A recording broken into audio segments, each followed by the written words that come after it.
అయితే ఇంట్లోనే పప్పు తయారు చేస్తాను లివర్ పప్పు.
గింజలు వేస్తే మంచిగా తింటాయి ఆడ.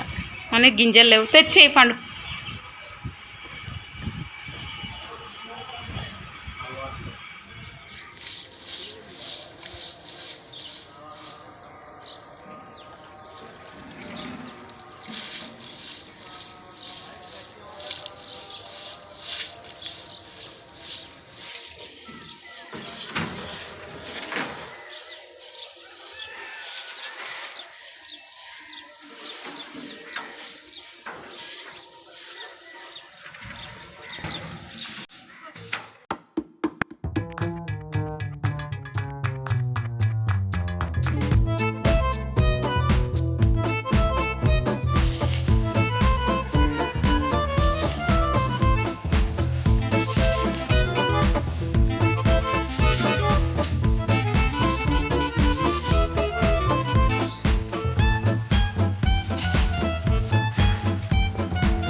ఇంట్లోనే పప్పు తయారు చేస్తాం. బిబ్బర్ పప్పు కొన్ని బిబ్బలు మా అమ్మ పంపిస్తే దాంట్లో మొత్తం ఉష్కంతా లేకుండా చేసి చెరిగేసి పప్పు ఇట్లా ఇప్పుడు ఏంటి పప్పు అనేది తయారు చేస్తున్నాను అన్నట్టు. ఇట్లా ఏంటి పప్పు తయారు చేసి పెట్టుకున్నాం అనుకో, మనకు పుచ్చి ఉడకంగా రాదు. పప్పు అనేది పురుగు ఇట్లా పడుతుంది కదా, అట్లా పురుగు పట్టకుండా మంచి స్మెల్ అనేది వస్తుంది. పప్పు అనేది టేస్ట్ ఉడకం బాగుంటుంది. మనం పప్పు చేసుకుంటే బిబ్బర్ పప్పు వచ్చేసి హెల్త్కి చాలా మంచిది కదా.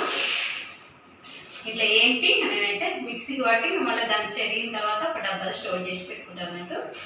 ఇప్పుడైతే పప్పు అయితే చేసిన ఫస్ట్ నానబెడుతుంది నైట్ పూట.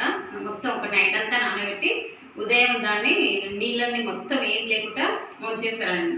వంచిన తర్వాత దాన్ని మొత్తం బెబ్బలు కానీ కందులు కానీ ఆరబోస్తారు అన్నట్టు. ఆరబోసిన తర్వాత దాంట్లో గిన్నె దగ్గరికి పోయి పట్టించుకొచ్చి దాన్ని చెరిగి పప్పు అనేది సంవత్సరం అంతా నిల్వ పెట్టుకుంటారు అన్నట్టు. నాకు ఏం చేస్తుంది అంటే కొన్ని పంపించినాక పప్పుడు వేసి పంపిస్తుంది, కానీ కొన్ని పంపించినప్పుడు నేను బెబ్బాలు కొంచెం ఎక్కువ పంపించినాను తొందర పురుగు వచ్చేస్తుంది అన్నట్టు. అట్లా ఎందుకు వేస్ట్ చేసుకోవడం అన్నట్టుగా కొంచెం నేను పప్పు ముందుగానే ఇట్లా ఏంపి ఏం ముష్టి ఇట్లా ఏం లేకుండా ఫస్ట్ అది చెరిగేసిన తర్వాత ఇట్లా ఏంపి పప్పు వేసి పెట్టుకుంటాను అన్నట్టు. పప్పు కూడా ఎట్లా తయారు చేసుకోవాలో నేను చూపిస్తాను ముందు. ఇప్పుడైతే ఇవన్నీ ఏంపి పెట్టుకోవాలి. ఇప్పుడైతే ఉష్క వేసి పెట్టినా కదా, ఇవన్నీ ఇంకో బకెట్లో వేసి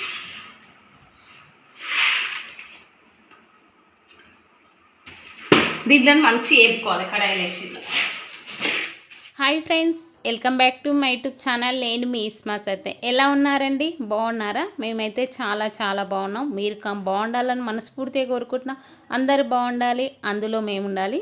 ఫ్రెండ్స్ అందరికీ గుడ్ మార్నింగ్. ఈ వీడియో నైట్ చూసే వాళ్ళకైతే గుడ్ నైట్. ఫ్రెండ్స్ ఈరోజు వచ్చేసి మా ఇంట్లో వచ్చేసి చపాతీ టిఫిన్ వచ్చేసి అండ్ వచ్చేసి అందులోకి కర్రీ వచ్చేసి ఆనియన్స్ కర్రీ చేస్తున్నా. కూరగాయలు అనేది ఏం లేవు ఇంట్లో. ఈ సండే అనేది కూరగాయలకైతే వెళ్ళలేదు. కూరగాయలు అయితే ఏం లేకుంటే ఆనియన్స్ అనేది కట్ చేసి కర్రీ చేస్తున్నా. బాగుంటుంది టేస్ట్. ఆనియన్స్ ఉడక మంచిగా ఫ్రై చేసుకొని కొంచెం మసాలా అవి వేస్తే కొంచెం బాగుంటుంది టేస్ట్. చపాతీలోకి ఏ కర్రీ అయినా బాగానే ఉంటుంది. ఇంకా చపాతీ అయితే బయటి పనులు అయితే అన్నీ కంప్లీట్ చేసుకొని ఇంట్లోకి వచ్చి ఇంకా ఇప్పుడైతే హాఫ్ డే స్కూల్ కాబట్టి పిల్లలకు ఇంకా తొందర వేయాలి. ఇప్పుడైతే 6 గంటలకు వంట చేస్తున్నాను అన్నట్టు. ఇంకా బయట ఊడ్చి ఈరోజు ఆకిట్లో వచ్చేసి పెండ ఉడకంగా జల్లిన అని బాగుంటుంది. మంచిగా పెండ తల్లి ముగ్గులు వేస్తే మంచిగా అనిపిస్తుంది, పచ్చని వాతావరణంలాగా అనిపిస్తుంది. అండ్ పల్లెటూళ్ళల్లో పొద్దుగాల లేచి మంచిగా ఊడ్చి సాంపి పెట్టి అండ్ వచ్చేసి అల్లికి ముగ్గులు వేస్తే మంచిగా అనిపిస్తుంది. పల్లె వాతావరణమే అలాగ అనిపిస్తుంది. ఇంకా సిటీలలో అయితే ఇంకా ఎక్కువ ఇంకా రోడ్స్ ఆకిళ్ళల్లో అంతా ఉండదు కాబట్టి కొంచెం ప్లేస్ తక్కువ ఉంటుంది కాబట్టి అంత అట్రాక్షన్ అనిపించదు. కానీ పల్లె వాతావరణం అసలు అంత మంచిగా అనిపిస్తుంది. ఎందుకంటే మంచిగా స్వచ్ఛమైన గాలి పల్లె వాతావరణంలో అసలు బాగుంటుంది. ఇంకా మేము ఉండే సైడ్ కన్నా అంత ఏముండదు, సిటీలాగా మంచిగా దూరం ఇండ్లు ఉంటాయి, పచ్చని వాతావరణం ఉంటుంది, చుట్టుపుట్టు మంచిగా అనిపిస్తుంది. ఇప్పుడైతే నేనైతే ఈ వీడియో వచ్చేసి ఈవినింగ్ అన్నట్టు కొంచెం యాడ్ చేసిన. అందులో వచ్చేసి నేను ఎక్కువ తీయాలి అన్నట్టు వీడియోస్ అనేది. అందులో అంటే 2 days ఉన్నాయి అన్నట్టు ఇందులో ఈ వీడియోస్ వచ్చేసి. బెబ్బలు పప్పు చేసిన కదా, అదే వచ్చేసి నిన్న, ఈరోజు వచ్చేసి ఈ వీడియో అన్నట్టు. ఇప్పుడైతే సాయంత్రం వచ్చేసి పకోడీ చేస్తున్నా. మా ఆయన చాలా రోజులు అయ్యాయి పకోడీ అంటే మళ్ళీ పకోడీ అనేది చేస్తున్నా. ఆనియన్స్ కట్ చేసి అందులో వచ్చేసి కొంచెం పుదీనా, కరివేపాకు, అల్లం పేస్టు, జీలకర్ర, కొంచెం మసాలా అవి వేస్ట్ చేసిన అన్నట్టు. ఇప్పుడు అదే చెప్తున్నాను కదా. అయితే వాయిస్ ఓవర్ ఎందుకు ఇస్తున్నా అంటే మా పక్కల కొంచెం సాంగ్స్ పెట్టిరు, దానివల్ల మళ్ళీ కాపీరైట్ ఇట్లా పడుతుంది అన్నట్టుగా నేనైతే ఇప్పుడు మళ్ళీ వాయిస్ ఓవర్ అనేది ఇస్తున్నా. రియల్గా బాగుండే మాటలుగా కొంచెం మా చింటి ఉడకం పక్కల ఉండి మంచిగా కామెడీగా మాట్లాడుతున్నాం, కానీ మళ్ళీ కాపీరైట్ పడుతుంది. ఇంతకుముందే ఒకసారి పడితే మళ్ళీ దాన్ని కష్టపడి తీసినాం, మళ్ళీ పడ్డదనుకో బాగుండదు. ఇప్పుడే మనకు యూస్ అనేది కొంచెం తక్కువ వస్తుంది, మళ్ళీ కాపీరైట్ పడితే ఇంకా వీడియోస్ అన్నీ పోతాయి. అందుకనే కొంచెం జాగ్రత్తగా చేస్తున్నట్టు. ఇది నెక్స్ట్ డే. ఈరోజు వచ్చేసి నేను బిబ్బలు అనేది పడుతున్నా. నిన్న ఏంపి పెట్టేసిన, కొంచెం వేడిగా ఉంటే ఇంకా ఏదో పని మీద బయటికి వెళ్ళాం, మళ్ళీ వచ్చినాక పడదానిలే అనుకున్నా. ఇంకా ఓపిక లేకున్నది, ఇంకా అసలు మిక్సీ అనేది పట్టలేదు అన్నట్టు. ఏంపి మనం అట్లా మిక్సీ బట్టి చెరిగి ఒక దాంట్లో పోసి పెట్టుకున్నాం అనుకో పప్పు అనేది బాగుంటుంది. పురుగుడుకంగా రాదు, టేస్ట్ ఉడక బాగుంటుంది.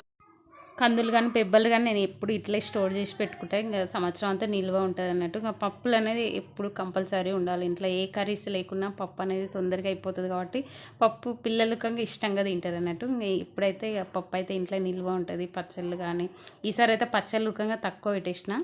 ఫ్రెండ్స్, మన వీడియో ఇట్లా నచ్చితే చిన్న లైక్ అనేది ఇవ్వండి. లైక్ చేయండి, షేర్ చేయండి. మన ఛానల్ కొత్త విషయాలు సబ్స్క్రైబ్ చేసుకొని పక్కన